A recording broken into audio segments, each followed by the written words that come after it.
Magandang hapon po, Direk. Ako po si JR Lopez Gonzalez, isang YouTuber ng the PoliTikalon Vlog TV.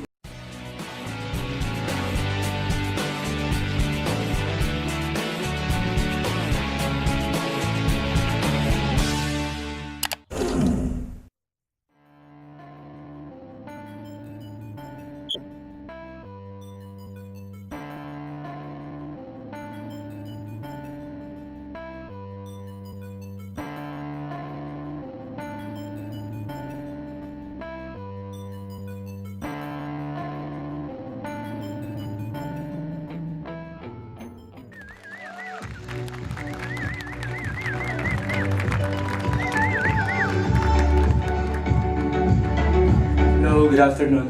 Good afternoon po. Meron bang sa taas? Kung meron sa taas, pwede kayo lumapit dito. You can also occupy the seats in front. Anyway, nakita natin a while ago yung behind the scene ng Rosa. So, basically, that's a process, no? Yun yung process ng paggawa ko ng pelikula, not only Rosa, but also my other films. Tatlong major stages yun, which is the first one is the script, no? Script development, which includes the research, of course, katulad na sinabi ko dito, the research until we finally develop the script, and then the production. Okay, this is where you involve the casting, the workshop, etc., etc., and logistics. And the third most important process na I give really importance is the editing. Most of us, no, lalo-lalo na yung nakagawian natin sa filmmaking, sa paggawa ng pelikula, we leave the editing to the editor. Okay? Parang, and most of the time, the editor parang follows the script. So, ano yung nakasulat sa script? That's the standard, no? Yung nakasulat sa script, you follow the story based on the script, but not based on the footages. Sa process, which was founded by Armando Lau, my mentor, three major steps. Pero i-discuss ko na lang yung editing process because I think for me, yun yung tayo familiar. Okay, especially for some students or filmmakers who are here, na binibase natin yung ating mga editing dun sa script. With us, sa found, we base the editing on the footages. Because now you're already putting the images together. So it's really the images that tells the story. Okay, you set aside the script kasi na-commute mo na yung script eh. As director, nagawa mo na yung process, na-interpret mo na yung script. And the reason why a lot of times people thought that I don't have a script on the set, that's not true. It's not true. Okay, we have a script. In fact, matagal yung development ng script, except that I don't even show my script around on the set. It's only I, and it's only the production people, especially the assistant director and the staff. But the actors, they don't have the script. I don't provide them the script. Kasi gusto ko spontaneous. But we discuss the character, no, beforehand. This is where we have the workshop. This is where we have the immersion. This is where I introduce them the characters. Or dito nila naiintindihan yung kanyang character. Actually, that's their assignment, that's their script. That's the process ng pagdating sa mga artista. Now, as a filmmaker, as a director, I already commuted. Okay, na-commute ko na-interpret ko na yung script. I don't really follow everything that's written. Because as a found, you have to also to consider not only your actors, but also the logistics. So dapat medyo spontaneous ka. At the same time, you have to consider the environment. Kasi as a found, I am not very strict and particular dun sa kung ano lang ang nakasulat.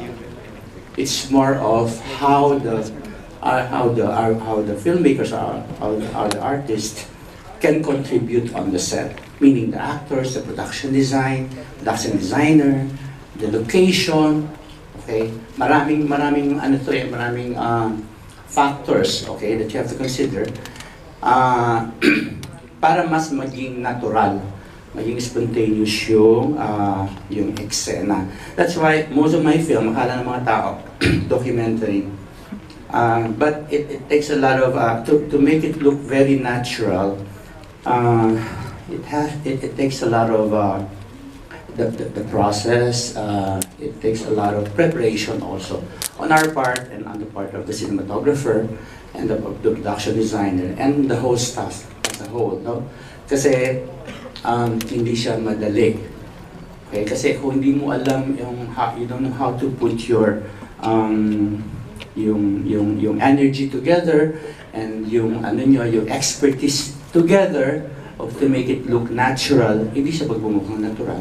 So even the dialogue, if you notice dito, halimbawa sa Marosa, no? Even the dialogue, they know their characters, but more or less they have an idea of what to say. But I would let them say the dialogue in their own words. So going back to editing, pag nag-commute ka, minsan you want to say something, you want to say beyond what the scene is telling us sa script. Meaning the interpretation, okay, the bigger meaning, hindi lang yung lines. Okay, hindi lang yung line, well, we call it line, no? Hindi lang yung intention ng scene, kundi yung mas malaking ibig sabihin ng scene. That's why you see a lot of object. The object will define that scene. Sa found kasi, object is very important because it is the object that describes the whole situation, that gives meaning. Okay? Nagbibigay siya ng kahulugan sa mga eksena, sa mga bagay-bagay, small stuff, no? Yung mga minsan kasi makikita nyo dito may cutaway o kaya may mga object, no? Na akala mo hindi siya importante, but how you put things, all these things together para mas maging significant yung eksena. So that is the interpretation already. Magandang hapon po, Direk. Ako po si JR Lopez Gonzalez, isang YouTuber ng The PoliTikalon Vlog TV. Tanong ko po dalawa. So na-observe ko po, would you admit, Direk, na sa Pilipinas, technically sa mga gamit natin, medyo kulang tayo kasi you mentioned about logistics kanina.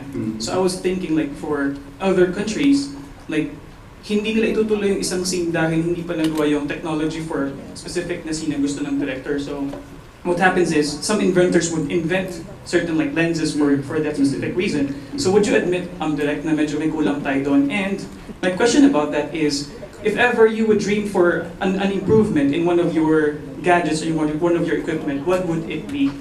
And my second question is, corruption, poverty po, these are universal na stories. What makes the Filipino story different? And how can we make sure that we're telling the world not just a typical universal story, but a Filipino story? Okay. Thank you po.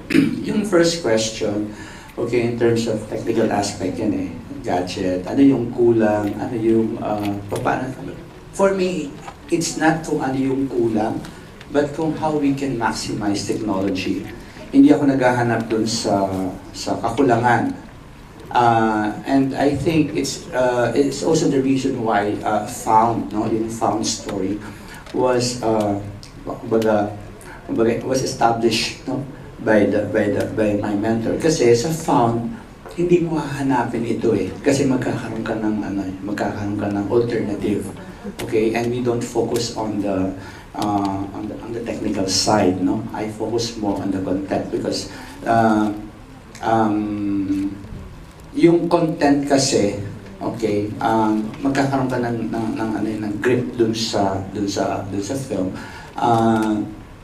Whereas dun sa technical side, I think it's di yung kakulangan, kundi yung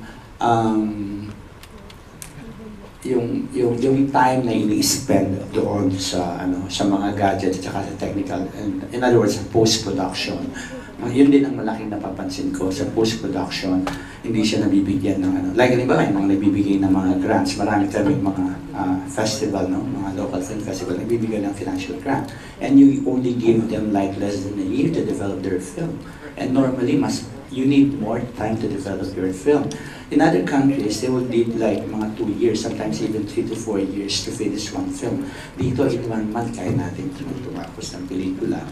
Which is not, which is not, well, sa akin, it's not advisable, no? Kasi, nawawala yung significance sa importance ng post-production kahit na mabilis tayo mag-shooting.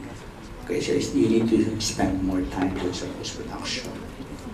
And on the second question po, like, how can we make the Filipino story unique and distinct as it is? It has to be a Filipino story in the first place. What is a Filipino story? Okay, it's a story that it doesn't have to be necessarily na alam mong kakaiba siya at alam mong hindi mo siya ikakahiya. Minsan, what I'm trying to say is, hindi lang siya basta kwento na alam mong kailangan human dapat yung human side hindi siya nawawala. I think that's what makes it universal. Okay, because of the humans, because ako, lalo na ako, I try to humanize. I don't really judge. I don't preach, no? I don't judge, I don't preach. That's one thing that I really avoid in all my films, no? Pero you see yung mga character, mga tao sila, nagkakamali sila, may pagkakamali sila. At the same time, nakikita mo na nakaka-identify tayo sa kanila, relate din tayo sa kanila because you humanize them. Salamat po. Yeah, thank you, Direk, and thank you very much. We'll have time for... Direk, good afternoon. Hi, good afternoon. It was a really nice movie. And based on what you said kanina dun sa video, by the way, my name is Bong, and I would like to ask 2 questions. When do you cut the scene? During the whole shoot? Kasi sabi niyo po, wala kayong binibigay na script and then you let them free flow everything. So when do you say cut? And yung second question ko is, since there is no parang actual script yung sinusunod, where do you position the cameraman? Since you have 3 cameras kanina. Do you have a choreography of that or by certain blocking din yung cameraman? Okay. Cinematographer. Yes, thank you. Very good question. So, when do I say cut? In fact, ang first rule, okay, sa film, lalo sa mga artista, nobody says the cut except the director. So kahit anong mangyari on the set, if they are doing the situation, kahit na may pumasok na tao dyan, may nahulog na butiki, o may natumbang dyan, baso, etc., they don't cut the scene. It is only the director who cuts the scene. In fact, a lot of times I would surprise the actors. No? May mga ginagawa ko eksena hindi nila alam. I'll just let somebody to come in, so scene without them knowing, and then they just have to react accordingly, no?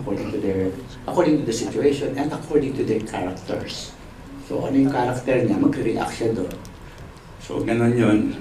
So I'll cut when I feel that I was able to achieve what I want to achieve in the scene. So that's one. Number 2, positioning of the camera. I only talk to my cinematographer. I don't talk to my actors where's the placement of the camera. Kasi it's not their business. Their business is to deliver, and their business is to act as the character. Okay, so hindi sila aangulo. Okay, ang normal practice kasi natin is that you position the camera, you tell actors, you choreograph them, ano mo yung puposition mo sila, and your actors will parang kahit ayaw nilang gawin, minsan, umaanggulo sila. Okay, so natitempt sila. Psychological kasi yun eh. Pag nakita mo na dito ang camera, kahit na ito yung kausap mo, gaganon ka pa. Para makita yung angulo nila. So, I don't do that kasi kapag ginawa mo yun, nawawala yung pagiging natural ng eksena. So, intentional yun. I don't tell them where my camera is. But sa camera ko, of course, you have the full shot, the usual. You have the full shot, you have the medium shot, and then you have the close-up. So kahit saan yan. And normally I have, usually the most is 2 to 3 takes lang. Hindi ako nagre-rehearse at hindi ako mahabang takes, no? Maraming takes. Because I always believe in the first take. So, yeah. Any more questions?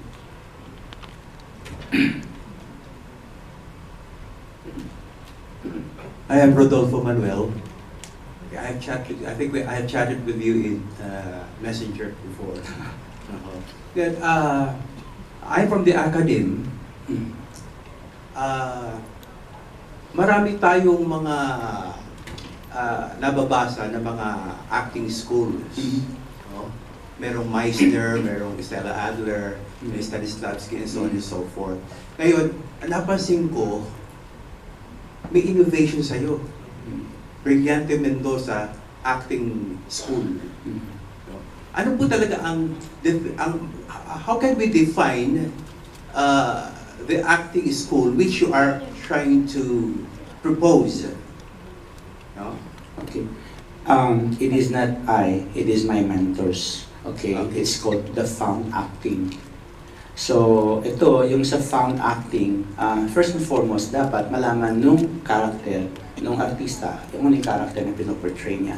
So, you don't provide them the script, like what I said a while ago, but you provided the information of that person. In other words, you have to humanize that character. If you don't know that character well, so you have to immerse. At mahabang research siya. Like dito, no? Meron silang immersion dito. Yung immersion nila dito, yung mga yung mga salita, halimbawa, no, yung mga lingwahe ng mga pulis, dapat alam nila. Second nature na yan lumalabas sa kanila.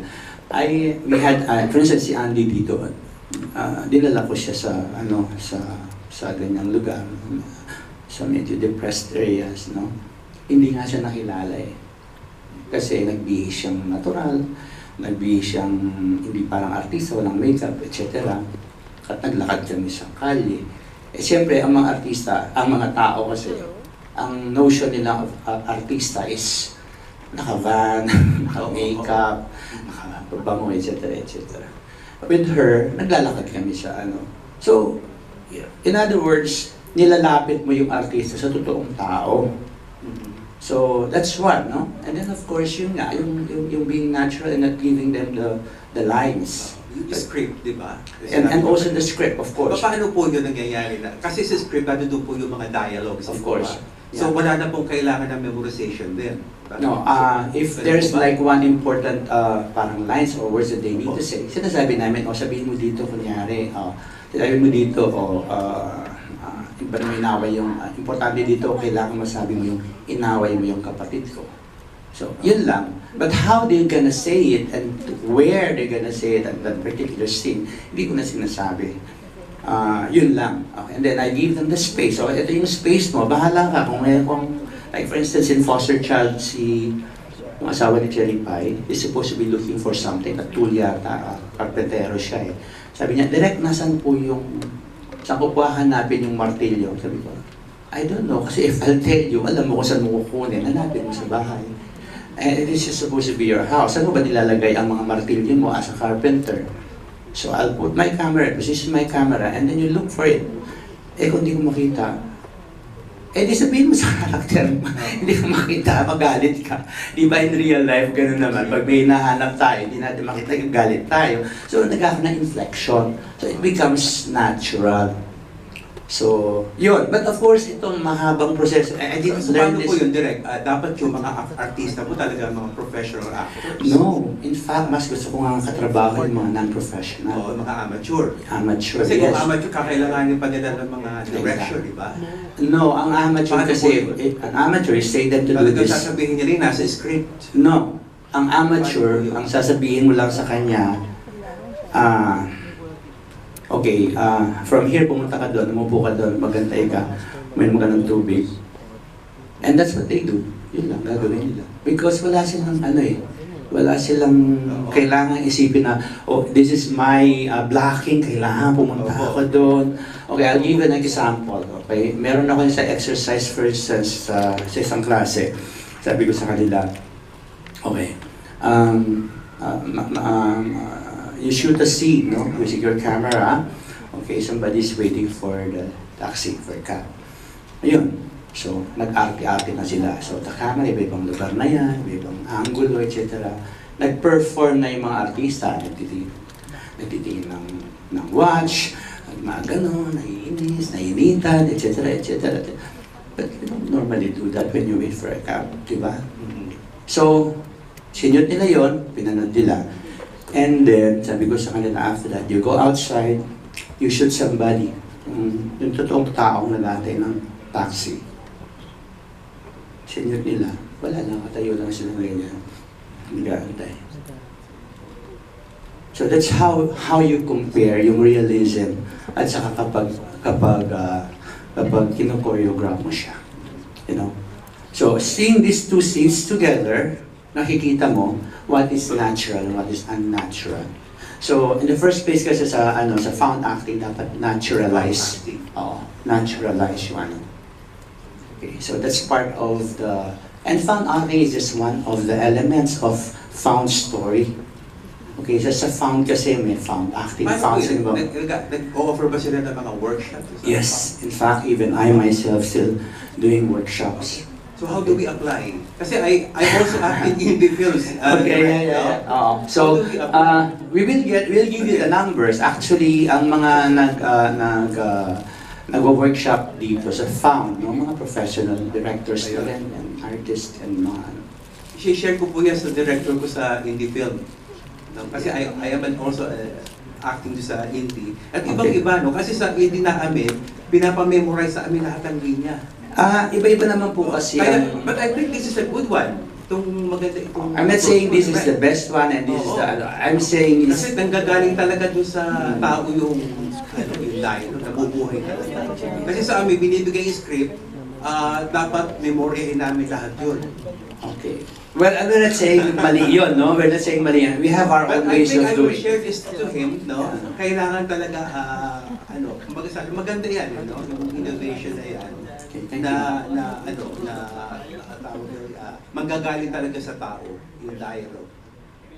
Marami pong salamat. Thank you very much. Sa maikling oras ito, marami akong natutunan sa inyo. Thank you. Thank you.